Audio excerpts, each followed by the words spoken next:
ng munggo. Ayan.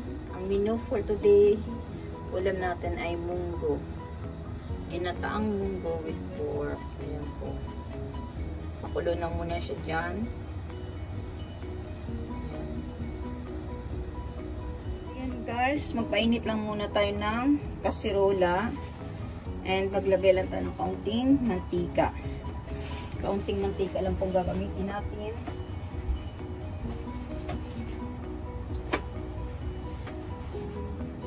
Kasi ayaw kong maraming mantika.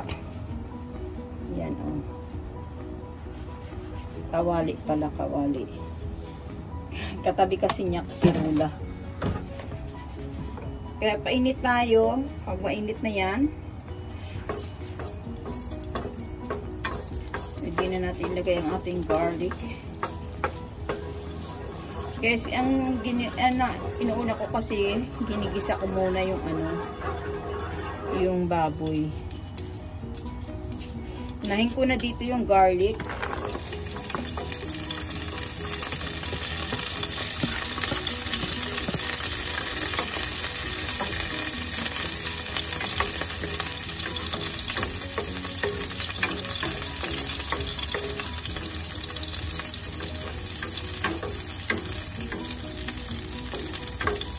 Dahil mabilis na mag-golden brown ang ating garlic, sunod niyan ay itlog ko na rin yung onion natin.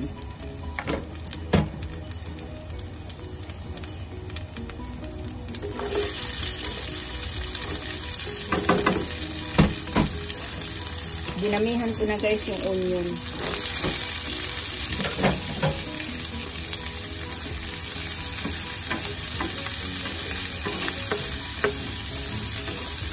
Ayan, tingnan yung golden brown na kagad ang ating garlic. Kaya guys, kasi yung nag-isa ako, inuna ko talaga yung onion eh. Ngayon, tinaray kong unahin ng onion. Inuna ko yung garlic, saka yung onion. Ayan. And then, lagyan lang natin siya ng kaunting paminta.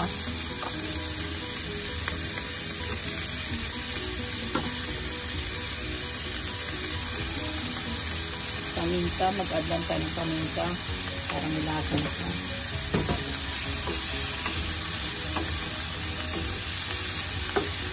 Ginataang munggo ang menu natin for today guys. Ayan, sinabakmak ang ating baboy. Kasi tabi ko sa mga Muslim, ayan po, ilagay na natin lahat. Hindi magkasa sa ating kawali kasi naman. Magkasta, pakasusin natin.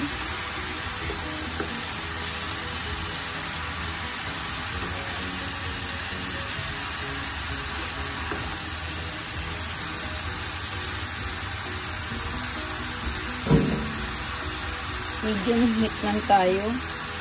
Mahina lang ang ating apoy.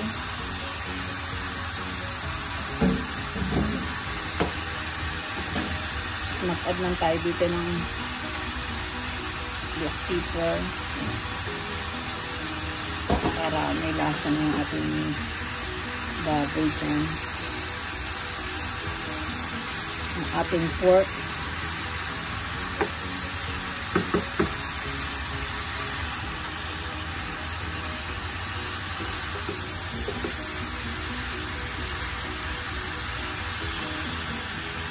Nagmamantika rin ho ito eh.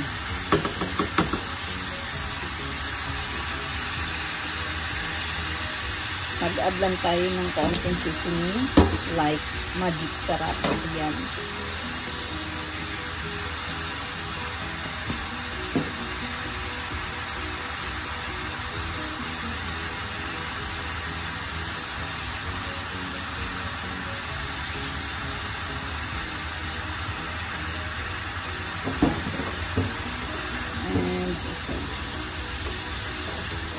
Tayo lang natin sa mga golden brown.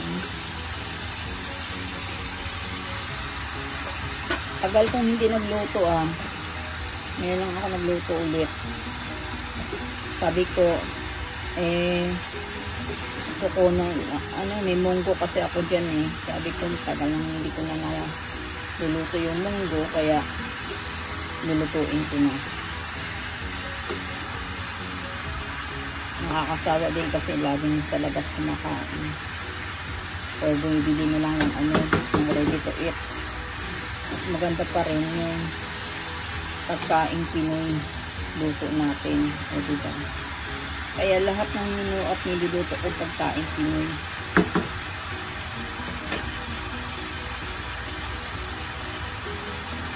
Yan. Kasi nabaliktad din natin, nabend natin sa kabila. And balikan natin kayo mamaya. Ayan guys, nag-golden brown na po ang ating ang ating pork. Kaya kumakaunti na po siya. Antayin pa natin siya mag-golden brown para masarap ang ating luto for today, ang ating ulam.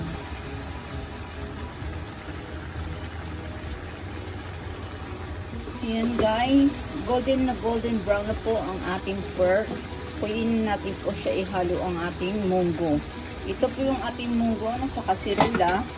Pinakuluan ko na rin po yan ng half cook para pag halo ko nito ng ating pork ay sabay na po silang maluluto.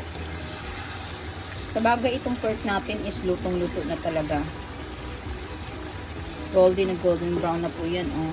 Hindi lang po masyado clear sa camera.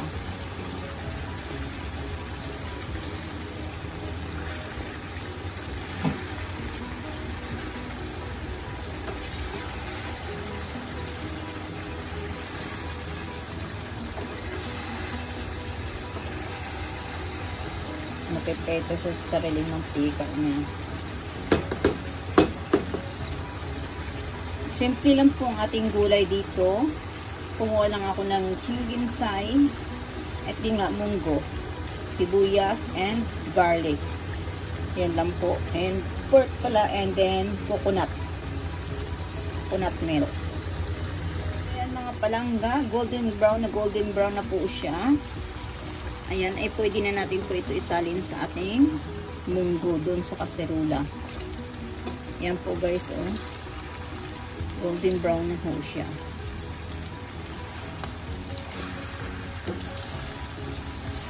Naubos din yung sabaw niya, yung sariling mantika niya.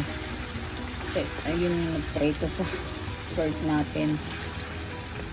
So, diba?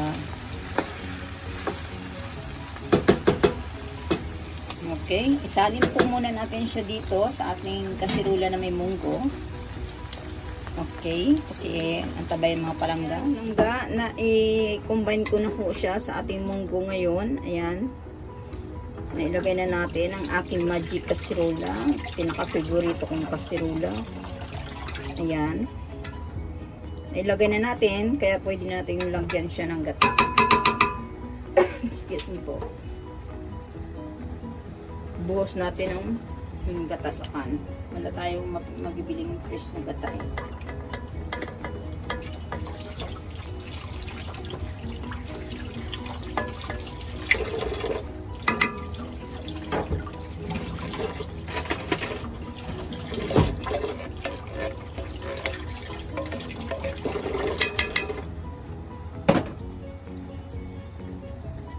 Pangalawang gata. Ang pang-last ay mamaya ko na ilagay coconut milk.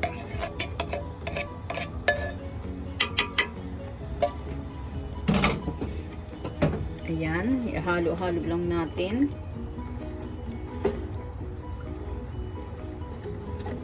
At ang aking gulay, panghuli ko na rin ho ilagay yun kasi gusto ko ano yung gulay natin. Hindi durog or hindi lutong-luto. Hot cook lang siya. Ayan. Ayan na natin siyang kumulo. Hindi na tayo dito guys nag-add ng water ha. Kasi gata na talaga to. Ayan. Takpan lang natin siya muna. Takpan muna natin siya at balikan natin mamaya mga 3 minutes. Ayan guys, malapit na siya magkulo. Nilagay ko na rin ang pangatlong gata. And mag-ready na tayo. I-ready natin ang ating pork cubes. Ayan. Sa iba naman, sa amin sa Iloilo, inuulam tong, sa iba naman daw ano daw ano pa tawagin? Yung parang pang ano nila, tanghali, ano ba yun?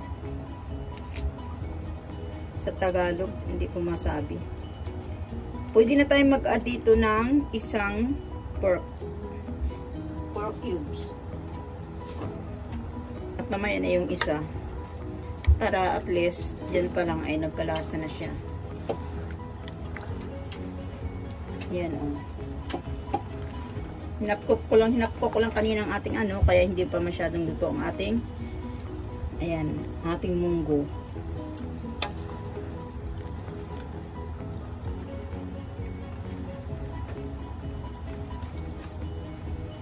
At ito rin po ay nahugasan na natin ang ating gulay na i-add natin mamaya.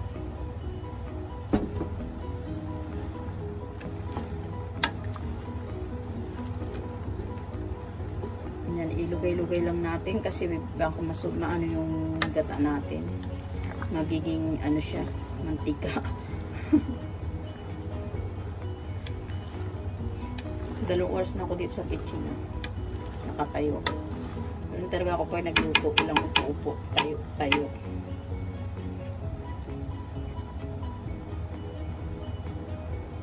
Ayan. Antayin lang natin siya malutang ating gata. At pag nalumambot na rin ng ating munggo, pwede na ho natin i-add ang isang pork and pork cubes. And then, pwede na natin ilagay ang ating chinginsay or pichay. Ayan na po, sobrang kulo na. Nilagyan na natin ng paunti-unti ng gulay. 5 gulay lang muna ang inuna ko. 5 pieces ng may nag-golden brown na ho yung ating gata. Panghuli ko na ilagay lahat-lahat ng ating gulay kasi napakarami at hindi kinakni malaki yung ano niya. Kaya mamaya na natin ilagay. Bali, naglagay lang ako ng 5 piraso para pang paano na dyan, pang pakulay. Hindi ako naglalagay ng kamatis kapag ako'y nag-isa ng or nagluto ng ginataang munggo. Oo nga naman. Ayan. Ayan na natin siyang makulo dyan. Pero bantayan pa rin natin guys, diba? Para iwas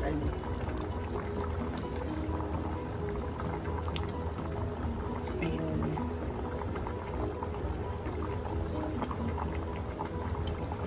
Pasensya na kayo sa humble kitchen ko.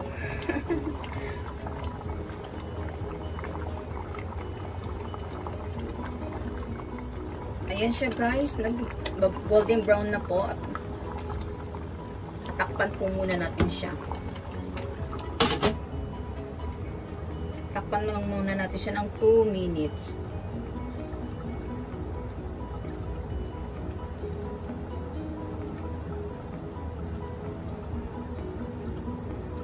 So guys, hayaan natin siyang kumulo ng kumulo.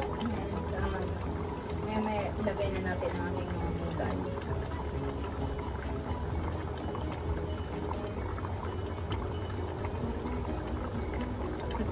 Matagal din pala yung gulay natin na nilagay. Nag-try ako ng ilang piraso. Matagal yung fresh from the farm.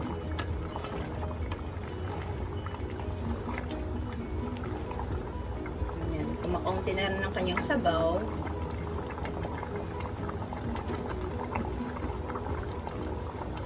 Ayan, nahayaan lang natin siya. Ang bango.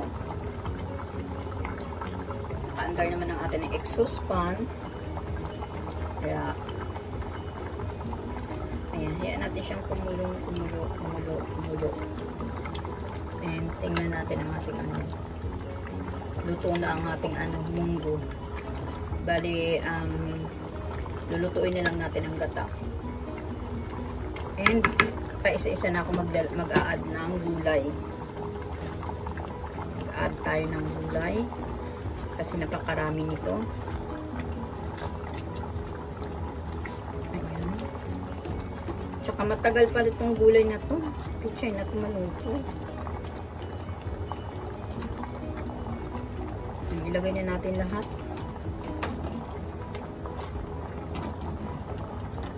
Para sipsipin niya rin ho yung sabaw ng ano gata. Yung ano ng niyog na patas. Ipailalim natin siya.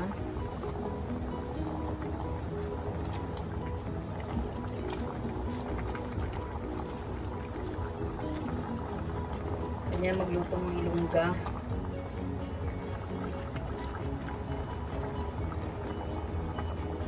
Habi ko talagang pagluluto.